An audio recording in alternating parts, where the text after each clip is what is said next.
Tout a commencé par la divulgation dans les médias finlandais d'un mémorandum, probablement écrit par le ministère finlandais des Finances. Le document prétend détailler les moyens par lesquels les membres de la zone euro pourraient booter la Grèce hors de la monnaie unique si elle ne satisfait pas les exigences de ses créanciers, qui consistent principalement dans des coupes budgétaires drastiques. La Grèce, jeudi, a payé 4,5 millions d'euros au FMI, ce qui lui permet de rester à jour avec le remboursement de ses emprunts. Mais on lui a dit qu'elle avait une semaine pour mettre les réformes sur la table et commencer à les mettre en œuvre.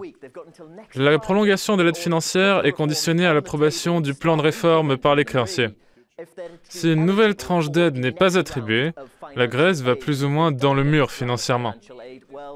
L'aide financière en question serait de 7,2 milliards d'euros.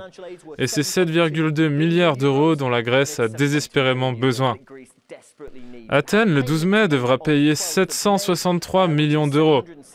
Si elle ne parvient pas à le faire, elle tombera en cessation de paiement et se verra éjectée, si l'on peut dire, de la zone euro. Le mémorandum montre comment les autres États de l'Union européenne essayent de se prémunir des conséquences d'un tel renversement. Et cela intervient alors que les hauts responsables européens continuent à dire qu'ils veulent que la Grèce reste dans l'euro. Nous voudrions que la Grèce reste dans la zone euro. Pour ma part, je voudrais dire que nous sommes d'accord. Nous voudrions que la Grèce garde l'euro. Ce serait catastrophique d'avoir à dire à un État qui a voulu être avec nous. Nous ne vous voulons plus. Angela Merkel a affiché à maintes reprises sa volonté de maintenir la Grèce dans la zone euro. Mais les États de la zone euro semblent avoir déjà prévu le coup, au cas où la Grèce ne parviendrait pas à s'acquitter de ses obligations.